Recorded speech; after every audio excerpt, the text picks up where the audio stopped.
And we are live. Welcome to Saul and Battery. You may notice we usually start off with a spiffy, awesome theme song written by our good friend Alicia. Uh, for some reason, as I've put these things up on YouTube and I'm not clear, YouTube is hinting at possible, they're eyeballing a couple of the videos. They say they're under review. And so I'm doing a little experiment this time, and so we're going to not include her wonderful theme song this episode, and I'm going to see if I get the stink eye from YouTube again on the video, and so we're just doing a little experiment there. But so that's the so we'll see. We're learning as we go, but let's get rolling with it. Hi, everybody. I'm Kelly Toole at KELLYTHUL on Twitter, and with me, as always, is Mel. Hey everybody, I am at Karmic9 on Twitter, and we have another guest this week, Mr. at Official Pagan. Introduce yourself, Mike. Hello everyone, I'm Mike at Official Pagan, and yeah, that's who he is. That's who I am. There you go. So hope you all enjoyed the show. We'll be back next week. Yeah. Yeah, and so this will be, Mike has been just awesome tweeting during this show, and has been basically... I am awesome. Thank you, Kelly. You are. He's our personal Google expert and has looked up many things for us and provided many reference videos and photos and links in the past, and so we won't have that tonight, so we'll have to have you folks listening out there either through the Hangout or YouTube, help us out through Twitter because Mike's with us. And we'll go ahead and I haven't really decided if at the beginning we should kind of say whether we like the episode or not, but let's try that this time. So I like this episode. Overall, did you guys so far, this is close to my favorite, if not my favorite so far. How about you guys? I liked the episode, but I thought it started out on a good, fun note, and then as it went on, it got sadder and sadder and more depressing. So I was kind of left kind of depressed by the end of it. What about you, Mike? Honestly, I've liked every episode. Not that there's been, that many, but I have not been disappointed in any way so far by this show. Yeah. And it's not one note yet. I mean, because just what Mel pointed out, there's a lot of humor especially in the front end of this one, and then which I'm sure we're going to talk about, and then it does get a little tougher after that. So, yeah. But with that, Mel, why don't you kind of step us through the major events of the cold open? Okay, so as we saw at the end of the previous episode, Chuck didn't steal his neighbor's paper. He left her $5. But he put a space blanket on, ran across the street, grabbed the paper, ran back to his house, saw the article about Jimmy. So this episode picks up right where that left off, with creepy neighbor peering out of her blinds as a cop car pulls up. She has actually called the police on her space blanket wearing neighbor. Now, see, I think you hit on something really interesting there. You called her creepy neighbor. He's running out in a space blanket and stealing the newspaper. Yes, she is staring at people through the blinds, being the creepy neighbor who watches everybody. Nobody likes that. Don't be that person, people. Right. She needs to keep her nose out of her own newspaper. Right. Mind your own business and take the $5 off the driveway. So, anyway. The police knock on the door. Chuck isn't doing a very good job of explaining his problem to the police and starts going into lawyer speak, whereas one of the police officers goes to the back door. He looks in, sees the damage that's been done to the breaker box and all of the campfire fuel that is stacked up against the wall. They decide he's a tweaker, and they go back to the front, kick the door in, and taser Chuck. Poor Chuck. What's the worst thing you can do to someone who's allergic to electricity? Just pump them full of it. Now, Kelly, in the many times you've been tasered... Yes. Can you give us an idea of what that feels like? It hurts a lot. um, and then you think it's going to stop and it doesn't. So it hurts a lot for a long time. Right. So there you go. So I think also during this segment, during the exchange with the police, Mike's favorite quote occurred. So you want to share for? Oh yeah, absolutely. The police officer asked if he had consent from his neighbor to touch their newspaper. Yes. Which kind of set Chuck back a little bit, because he was running, giving him probable cause, running through all that. I did like when he was also, it was a contender for my quote of the show, when Chuck was outlining everything they needed to do prior to entering. You know, got to get rid of your watches, walkie-talkies, and definitely not tasers. Which is when they pulled them out. Yes. So really, that's his fault then. He gave them the idea. That's right. Yeah. Yeah, they would have gone through. So Sean Schick had, who's a jerk, by the way, but Sean has tweeted out that as our show got started, that he liked it, but he thought to a certain degree they've been maybe a little cringy. He put in quotes, in building empathy for Jimmy, maybe a little bacon gauntlet, ham-fisted to a degree in building empathy for Jimmy, but next week's looks pretty seriously intense, which we'll get to because we started to get a little bit of lead into that. So yeah. Thank you, Mr. Schick, for that. So we'll go ahead and move into the wonderful ride that is Act 1, where Jimmy has now secured a series of clients, and we get to meet 3 of them. And they are all treasures in their own way. And it starts out with Richard Sipes, who needs to be called Ricky. He wants to be called Ricky, Big Ricky, according to StorySync, which is a very nice house as you pull up to it. Then you start to notice there's a couple Hummers packed away. And you see Jimmy doing the whole practice thing that we've seen in a couple of the other episodes, where everything that seems to flow out so naturally for him, he seems to practice a lot of it to get ready. He's trying to explain his crappy car to this obviously rich person. Yes. Before he goes in the house. Yes, and then we enter this interestingly appointed home full of a lot of taxidermy, of large predators. And, don't judge taxidermy. Well, this is well done taxidermy at least, but actually, now that I think about it, I was about to say, you don't have any taxidermy for decoration, Mike, but now that I think about it, you do, don't you? Yes, I do. Yeah, so it would be you and Ricky are kind of kindred souls, and I just have one piece though, my lamb chop.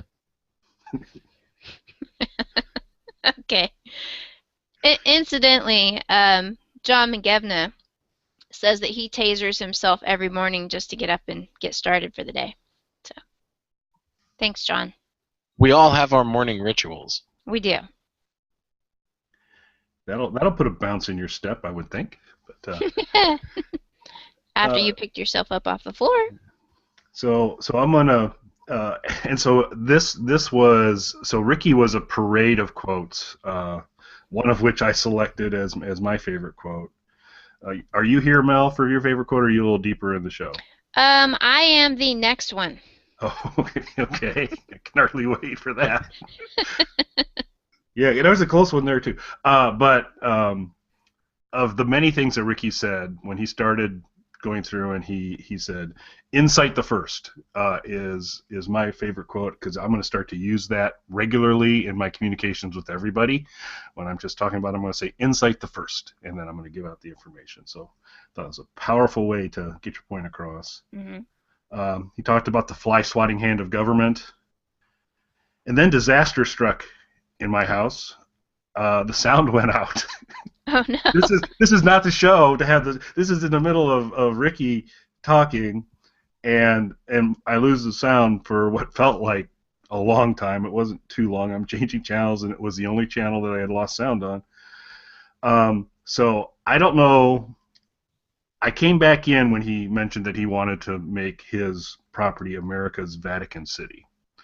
So Yes. He has 1,100 acres and he wants to secede from the U.S.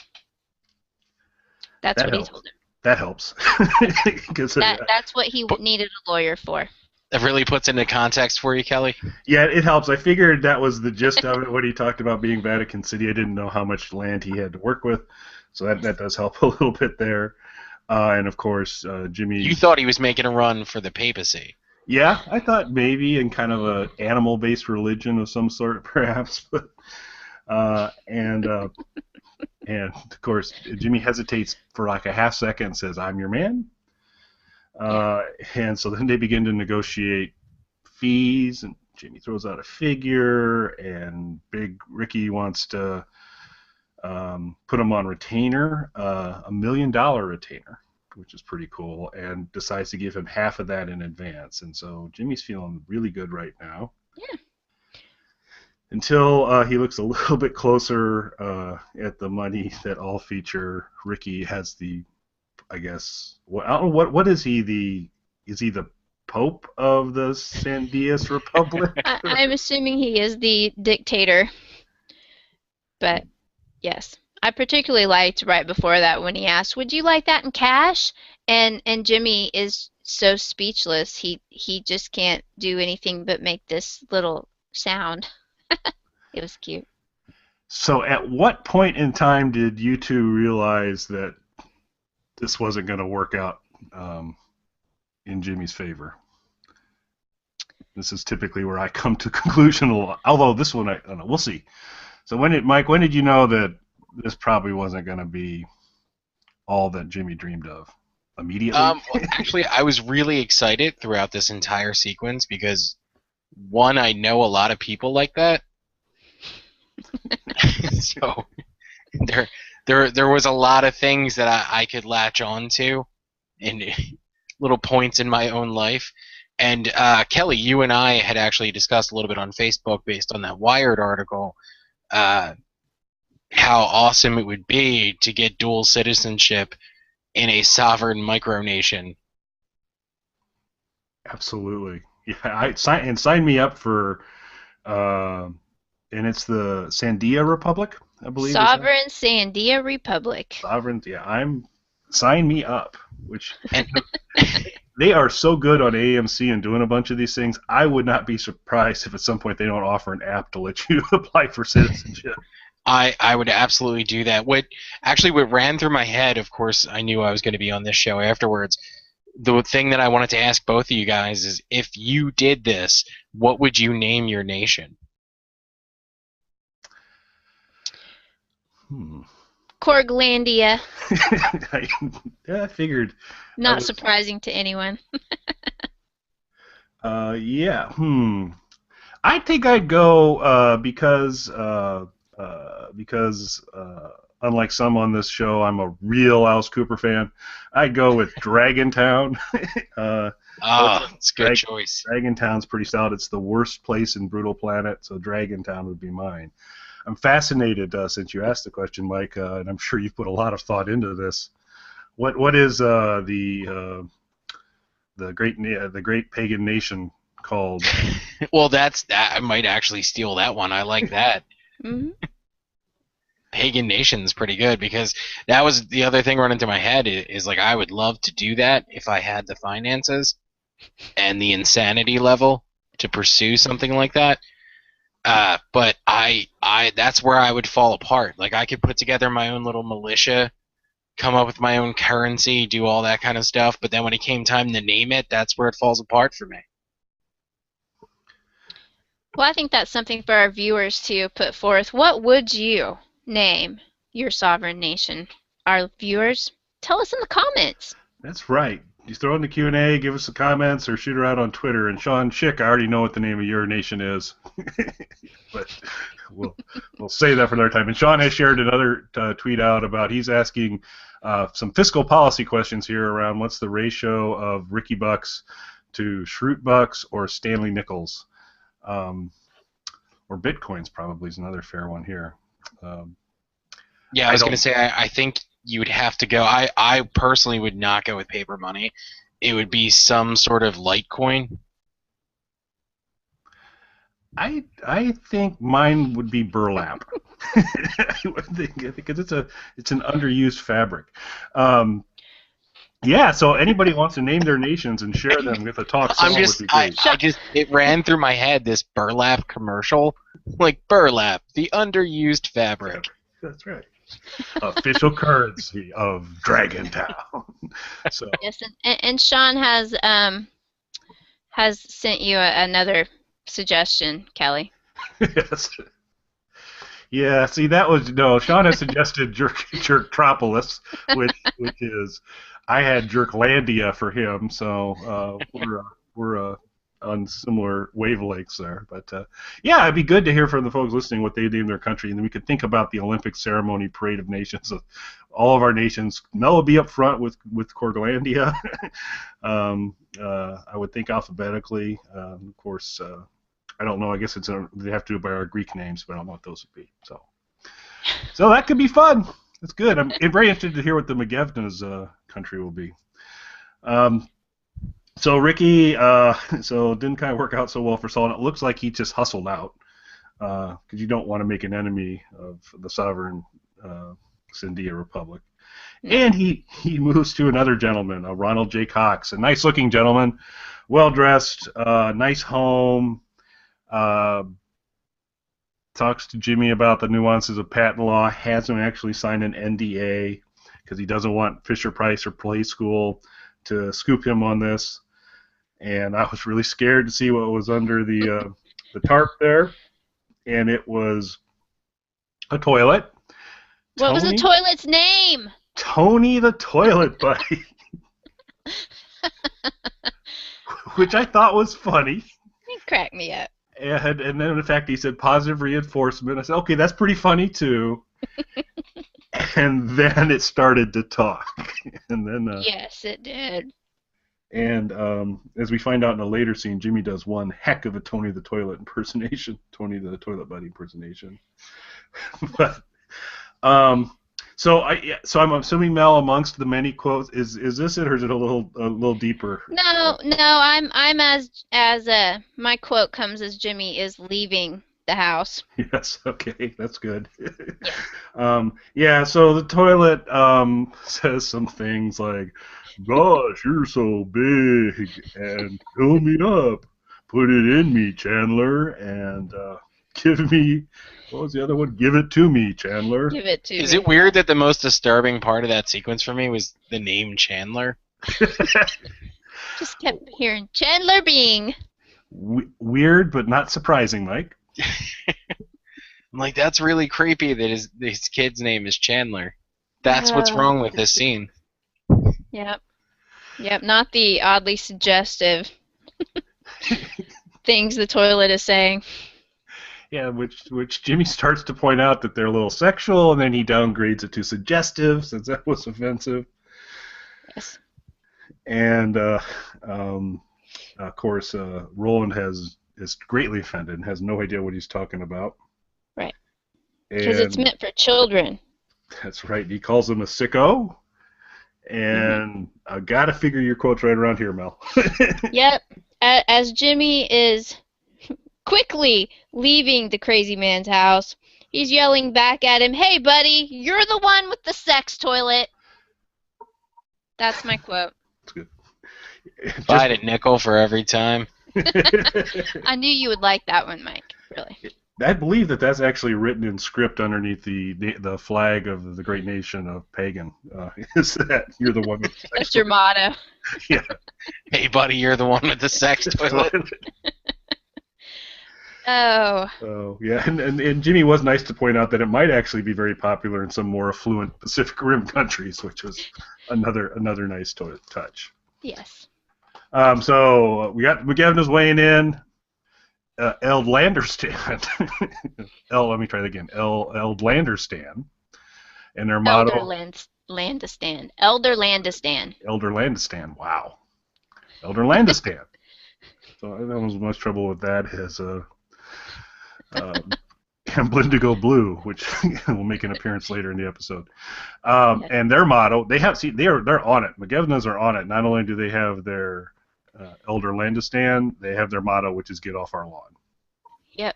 And it's no, hey, buddy, you're the one with the sex toilet. But it's a nice motto nonetheless. I like it. It's a good motto, but it does kind of leave it open. Where do they stand on sex toilets? Oddly enough, they have been silent. Eldlanderstan has been silent on this issue. And hopefully sometime they'll come forward. And it'd be nice to hear from Jerklandia as well, I would assume. I feel like we're putting together our own little United Nations here. I was going to say this needs to be brought up at the first UN meeting. That's right. Yeah, the whole flag. Where do we all stand on sex toilets? First order of business. Yes. And we move from the wonderful world of grossly inappropriate children devices to Mrs. Strauss's house, who you hear the whirring of a chairlift, and she has found the Alpine Shepherd Boy, which is the title of this episode, which is where there's a source of confusion for me, because on the Better Call Saul Insider, they had shared, we're going to end every episode with an O, and I don't spell well, but I'm fairly certain that Alpine Shepherd Boy doesn't end with an O. But for a while in IMDb, the name of this episode was Jello, and that comes in a little bit later in the show. See, and that's what I thought, and that's why I wore this brightly colored sweater. Yeah, and it's nice, by the way. Thank you. It's the Great Nation of Pagan's official color, isn't it? I don't know. It's a little lighter than I'm used to. I am going to be hashtagging a lot of things Great Nation of Pagan from here on out. So John McGavna's Team Sex Toilet, so apparently Eldlanderstan has staked out their position. How great would it be if we all had Team Sex Toilet t-shirts? Oh, God. And Sean Schick points out you should actually never stand on sex toilets. Safety first. So I think we'll just turn it over to Twitter for the rest of the show. Everybody just want to follow the Talk Saul hashtag.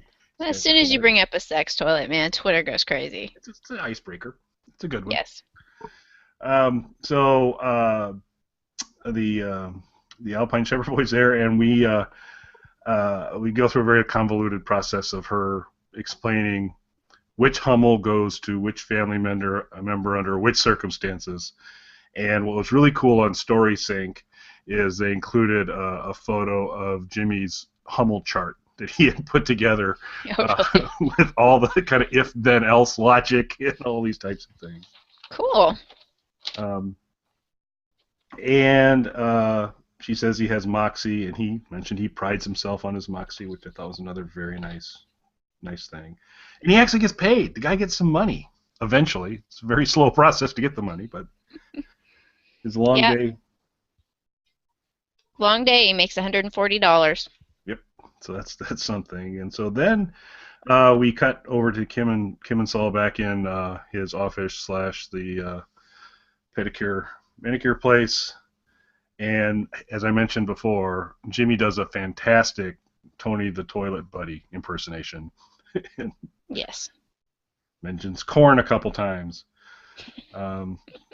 which was nice.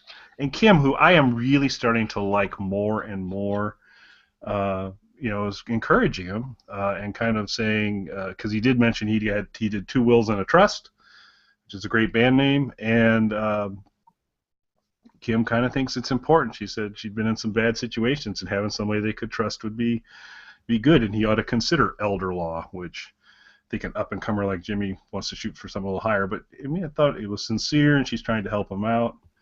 And then she gets a call from Darth Vader, and it's like, it's Chuck. And so there's a problem with Chuck, and that ends a very lengthy Act 1. Yes. So in Act 2, we open up with Jimmy and Kim having made it to the hospital, where Chuck is in a typical hospital room. It sounds as if something they said before he was actually strapped into the bed. All of the electronic equipment that is normally in a hospital has, of course, resulted in him being semi-catatonic laying there. And Jimmy is freaking out at the nurse.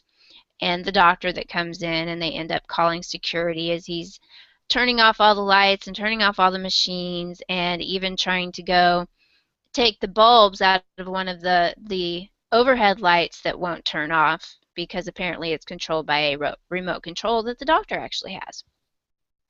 So after they get through the little uncomfortableness with the security guard and he promises that he's calm, the doctor proceeds to tell them that she really thinks they need to have Chuck committed.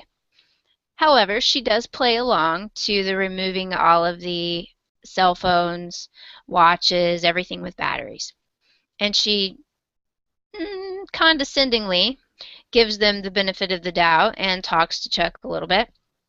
And after all the lights go off and things calm down a little bit, Chuck starts to come back to himself, and they go into this lengthy explanation that he's not mentally ill, that this is actually a physical disease, that he has an allergy to electricity, and et cetera, and so forth, which really didn't do a very good job of convincing me. I don't know about y'all. So, and that was I'm interested in kind of what both of you guys think of that. So you're saying you weren't necessarily convinced, Mel. I was. So I've been. I don't think it's 100% an affliction. I think that there's a fact of some of what Jimmy's doing isn't helping this in any stretch.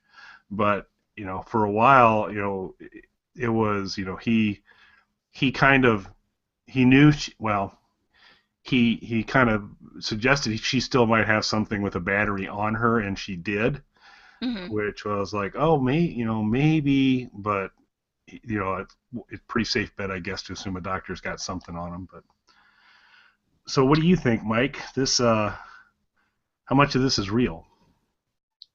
Well, what was interesting about it when it seemed like, particularly with Jimmy, standing behind him and insisting that it was real, I felt that in the first couple of episodes, whatever this was, and did they specifically say before that it was an allergy to electricity, or is that? I think this is the first time they've gotten really specific about it. Yeah, I think it's the first time they've that's what said I thought. that. I thought it was just vague prior to that, and I felt like, it seemed like Jimmy was really, like you said, he's trying to take the light bulbs out, and he's making them remove all of their stuff. So in that, everything leading up to this led me to believe that it was entirely mental. And then when you see that scene, you see how quickly Jimmy's reacting to everything. I'm like, oh, well, maybe this is a legitimate thing. Mm-hmm. So I felt like, at least, and maybe it was just the way the scene was played that, for a second there, it seemed like there was something to this. And then, of course, the doctor still had some battery-powered things. And right. Turned on some stuff on the bed. Right. Which obviously is electric, and Chuck didn't notice. So to her, that was proof that this was a mental problem and that he really needed help. And to get that help, Jimmy needed to have him committed. And she goes, into explaining to him how to do that. And he really seems to sort of be on board. One interesting thing from all of the talking that Chuck was doing was that we found out that he's known Kim for almost 10 years. So she's been with that law firm for quite a while. I thought that was interesting to give us some more background on Kim, because like Kelly, I really like her character. But after all of that, and Jimmy really seems to kind of be getting on board with the having Chuck committed, and Kim also seemed to kind of agree. She won't say either way, but she does finally say that she thinks he needs help.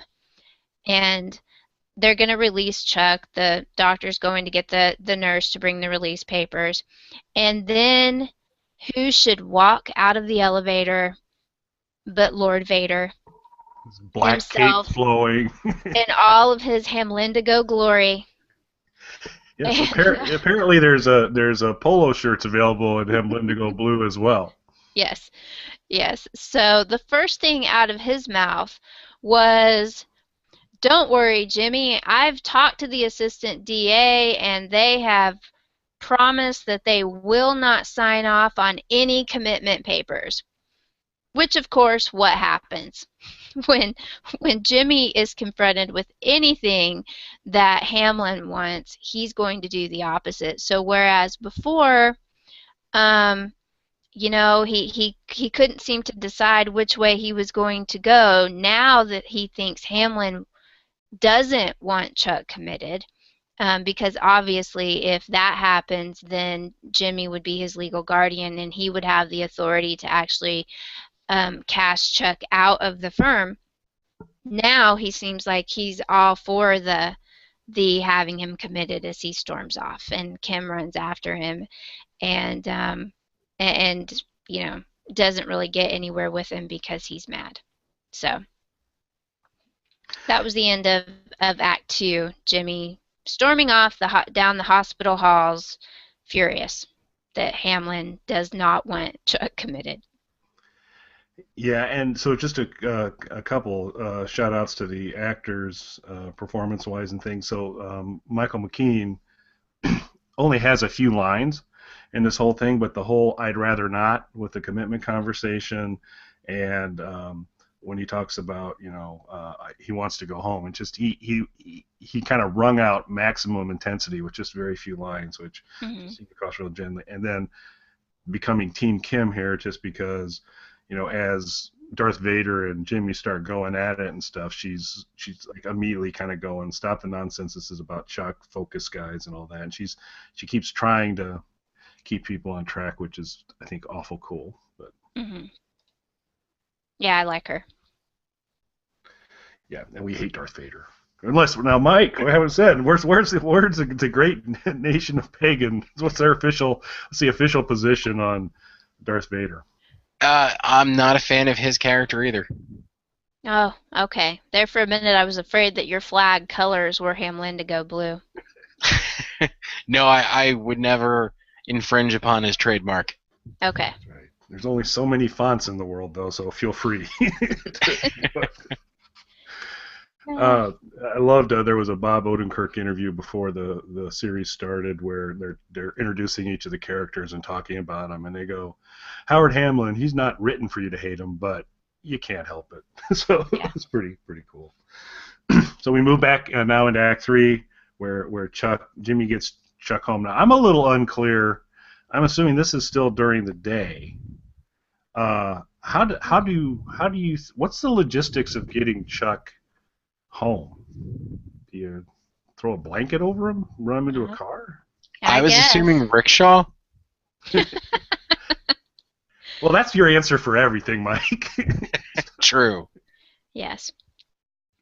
I would imagine that Chuck wanted to get home so bad that he got in the back seat of that little crappy car and covered himself with a blanket. Yep. Oh wow, there's not a whole lot of room in that either. It's not going to be a comfortable ride back. Yeah, he's getting brought home in a steam. That's not good. Yeah. So Sean Schick has now shared what he believes is Chuck's theme song, which is "It's Electric," and there's a YouTube video supporting it. You can check that out on Twitter and watch it.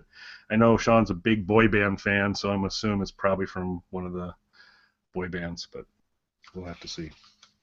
Yeah. But Thanks, Chuck's Sean. back. Yep. Chuck's back home. Needs a space blanket, and Jimmy doesn't really fight him on this one. Feels it's space blanket time, but he does.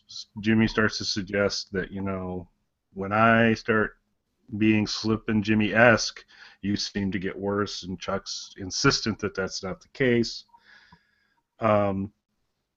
Then he starts, so he says, hey, this is all showmanship, this is advertising, and Chuck continues to show that he's actually really on top of things. And then Jimmy recycles Kim's "getting old sucks" comment and says, I'm thinking about getting into elder law, looking out for people. And this is all showmanship, and Slippin' Jimmy is dead.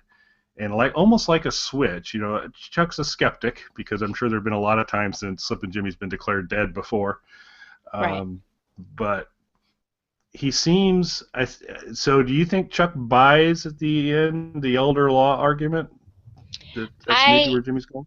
I think that he at least allowed himself to believe it for that particular moment, because, I mean, he takes off his space blanket and goes to make coffee. He's all of a sudden seems to be feeling a lot better. Yeah, That's I how it agree. looked I to think me. it's what he needed to believe. Yeah. So. And Sean's on fire tonight. Sean Chick's on fire tonight. He shared with us what I was unaware of is apparently the slogan for the Esteem is "Not a Tesla," and so that's Chuck's right home, and I think it's very accurate. Yeah. And so then we cut back to Jimmy's office where he's watching Matlock and taking copious notes and diagrams. Yes. Which Getting some We've all fashion been there. tips from Matlock. who Yeah. doesn't? Yeah. It's not just legal advice you can learn from Matlock. It's just his general sage-like wisdom that I find trickling into my everyday life. Yeah. You know, what would Matlock do? I know you got that bracelet, and so it turns out that Jimmy, being the consummate salesman that he is, figures, well, if I'm going to go into elder law, I want to do a lot of elder law, and I want to be effective. And who do elderly people love? Well, we all learn from The Simpsons. Matlock is what elderly people love, and so he basically. We cut now away from there to a nursing home, and it's a really cool shot at the beginning over a Jell-O juice cart, kind of making its way through typical Vince Gilligan show kind of thing. With some very chipper, happy music playing as well. Yes. It was a Now, very happy scene. so the nursing home. Was that nursing home familiar or not? I kept hoping StorySync would answer the question for me and tell me, is this or is this not a nursing home we have seen if you've watched Breaking Bad? I thought that it was, and I wondered, I didn't have StorySync on tonight, so I wondered if they said anything. I thought it looked awfully familiar. Did you get a sense? I personally just assumed it was, Okay. not because of any, story sync or otherwise knowledge, but I just made the assumption because of, it stands as a prequel to Breaking Bad. Yeah. I thought it looked terribly familiar. So. Yeah, and I think because like the one main room with the really large peaked roof, that seemed familiar. It was much brighter than in Breaking Bad. It was always a really dark place. There wasn't too much sunlight. But this time, Jimmy Matlock is brightening the room. That's right. This white shirt reflecting all available light. That was horrible. White suits are such a bad idea. I'm so sorry. I have many great pictures of me in a white tuxedo. Oh, okay. We'll be. Why don't you shoot one of those our way, Mike? Be sure to include that in the blog post. I think the public wants to see that. Wants to see that. Yeah. And then we see the Jimmy McGill people building skills, and there, careful, killer, that's my will writing hand, which is nice and subtle.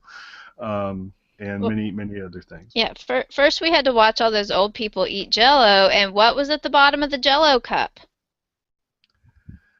An ad for Jimmy McGill. How does he There you pull go. that off? Well, I guess he's still got some of his Kettleman cash. Yeah. I guess so. So yeah, there was his big advertisement. Now he's hitting up the nursing home. That's right. Hey, fun fact from John McGevna. Official national food of Eldlanderstan is Jell-O. So. That I'm glad it's Jell-O. It could be so many things. And I'm afraid to ask Mike, but we might as well know the national food of the great nation of Pagan. Oh, that's really a tough one. I'm probably gonna have to go with beer. That would make sense. It is on the food pyramid. Because I spelled it on my chart of the food pyramid. That's right. It's the food keg. It's just a. And so Mel, help me again here, because I was calling it Corgi Land, but I don't think it. What's the official? What's your country? Corglandia. Corglandia. Yes. Now, I have a sense that Corglandia's national food is more of the vegetarian mode. Hummus. Hummus? Fair Yep. enough. We're hummus people in Corglandia. We like There the you go. chickpeas. Yeah, that's good.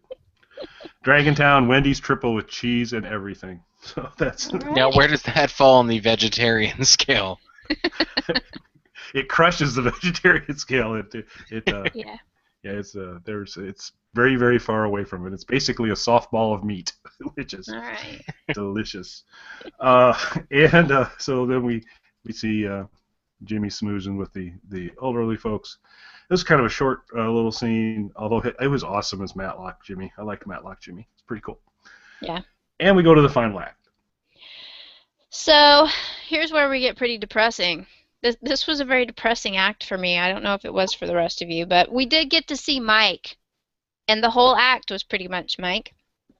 As this one opens up, Jimmy is outside the ticket booth, chatting up Mike, being all friendly, and Mike is being his usual, not commenting self. And surprise, Stoic. surprise. Yes, thank you, Stoic. Jimmy has the right number of stickers today. And also, he has another present for Mike. It's his business card about elder law. And Mike doesn't seem to be very appreciative of the implication that he's old and might be in need of a will. So Jimmy eventually drives away. Yeah, I agree that this is a pretty somber act, except right at the very beginning when Jimmy's working so hard to endear himself to Mike in absolutely every possible wrong way. It's just I just loved his Yeah. he peppers him with nicknames when he pulls up. He's like, "Hey, John Wilkes Booth, Booth Tarkington," and, I chuckled. Yeah, none of which we're going to get him on Mike's good side. No, yeah, and then to You follow it know, up. Go ahead. wills aren't just for the elderly, though. We should all have a will. Yes. I need to leave Corglandia to someone. That's Exactly. right. Now, What is a yeah, the succession of power of Corglandia? now that we are all world powers, Yes, Yes, we need to tend to these things. we do. We do. So after Jimmy drives away, we are given one of those beautiful, beautiful scenes that the makers of the show are so good at. They pull the camera back, and we get a time lapse of Mike sitting in this little ticket booth. He's apparently got night shift there all night until dawn, where he finally gets to leave and passes the next man up in the ticket booth. So after that, he goes to a little diner, sitting by himself in silence. He doesn't look very happy, and I couldn't really tell if he had any food on the table either, but he really wasn't eating. So after that, he then drives and sits outside of a little house on a nice little street, and a woman comes out of the house dressed in nurse's scrubs, gets into an older model car, and I am assuming does not have air conditioning because as she started it up, she rolled the windows down. So it just gave me the impression that they were a little, down on their luck, little money hungry. And she's obviously going to work, and as she backs the car up and she's driving down the street, she comes up even with Mike's car and sees him, and she stops. And she stares at him and stares at him, and you can tell that she knows who he is. And she's trying to make up her mind about saying anything to him, and then she just looks away and drives off. And Mike, in his stoic way, appears to be slightly hurt. And then he starts the car up and he drives away and goes to his house, which has no landscaping whatsoever and kind of looks like it might be in a poorer part of town. And he's sitting in his recliner, as old folk do, watching TV, when he sees a shadow pass his window. And he gets up, looking around, and gets a baseball bat, and a knock comes on his door. And he looks through the peephole, and then he puts the baseball bat down, and he opens up the door, and there's a bunch of cops outside. Ones he seems to recognize. And I didn't write down exactly what they said, but it was something along the lines of, "You're a long way from home." There's a detective there in a suit. He's not in the uniform. And he says something about, "So are you." And that's where we end. So we know from the previews for the next episode that Mike appears to be in some sort of trouble with the police, perhaps from his old town. Yeah, which he, hinted at in the earlier, I think in Nacho maybe, that they probably stay close to home. Everybody wants to stay. You don't want to go far from home, and we know he's from Philly, and he's about as far from home as you can be. Right. So there's a there's a sad story here, I think. Mm-hmm. And we were getting everything set up here. I caught just a little bit of a clip that they had on the AMC site for next week as well, where he's actually having a conversation with the lady in the car.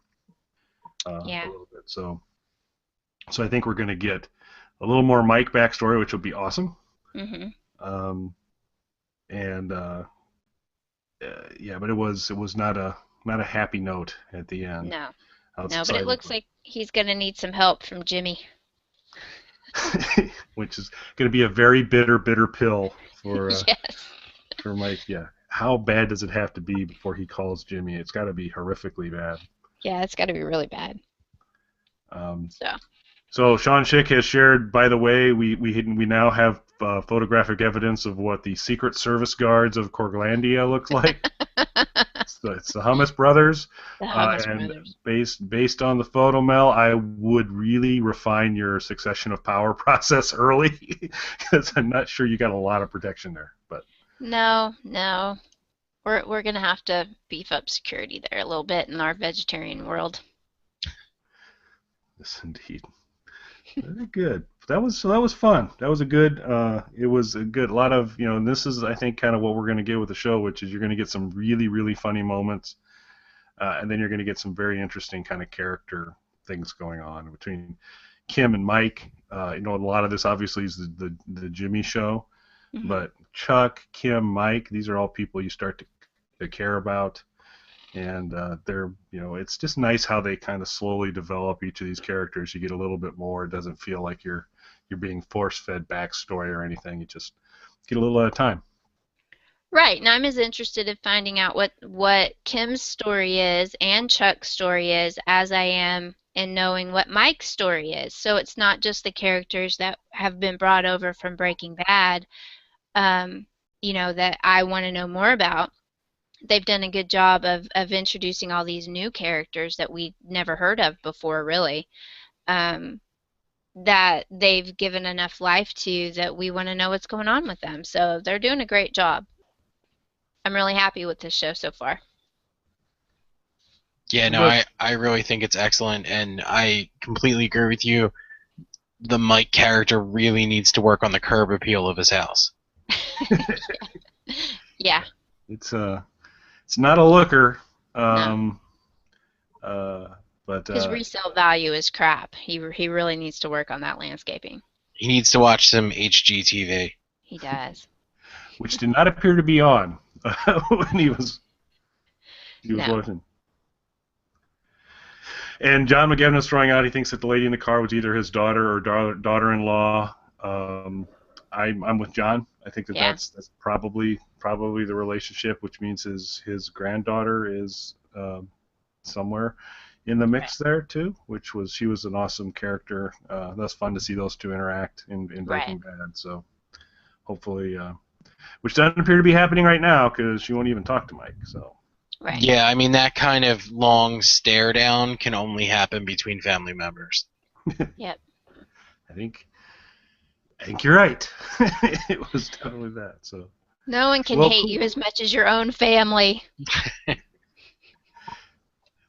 We kind of learned that in Breaking Bad. Yes. Yeah. At least they're not pulling out the knives yet, so that's good. I bet the Excellent. grudge has to do with the sex toilet, though. Probably. So would the grudge be he bought her one or didn't buy her one? That's just something we're gonna have to stick around and find out. Yeah. The mystery. No, I did. Since I know you expected from me, Kelly, I did post a link that I tagged you in to a song about a singing toilet. Lovely. So, Appreciate that addition to my timeline. I'm sure that'll be wonderful. you're welcome. That's great. Okay, well, hey, Mike, awesome to have you on the show this time around. Thank you guys so much for having me. Thank you. And we will be back again next week. You still have time. So for the listeners out there, you've got multiple projects because I don't believe IMDb has yet to drop the remaining. I believe actually episode 6 is Fuego. So I think that one has dropped, but I don't think 7, 8, 9, and 10 have. So if you've got any ins and O guesses for names, go ahead and throw them out. We'll put them on the blog to keep track of it. Whoever gets the most right will win a fabulous, yet-to-be-named prize. Maybe it'll be a ram's head. Maybe it'll be the national flag of Corglandia. I was gonna say, are you gonna go as far as giving away a citizenship? Ooh. I like that, particularly the cost profile of that. I think that someone could we could if we're all willing to commit, because you are the representatives of your various states. If you're willing to commit that the winning listener will be granted citizenship to the nation of their choice, pick Dragontown, then we can that's a good one. We'll mull that one over offline, but that has a lot of appeal. I like that a lot. So come up with your nation names, except you, Sean Schick. He knows what yours is. It's Jerkopolis. And flags if you want, mottos, and fire those off as well. We might include a few of those in the blog in the future as well. So thanks again for love it. The whole reason we're doing this is to get anybody who's enjoying the show to get on afterwards and just kind of talk about it a little bit, talk Saul. And so we really appreciate the folks that are out there doing it. Hope we can keep getting more and more. But for the folks that are out there right now, thank you very much. And thank you, Mike, for joining us. Thank you guys for having me. We promise not to send any of you sex toilets. Winners will not receive sex toilets. Wink. I promise.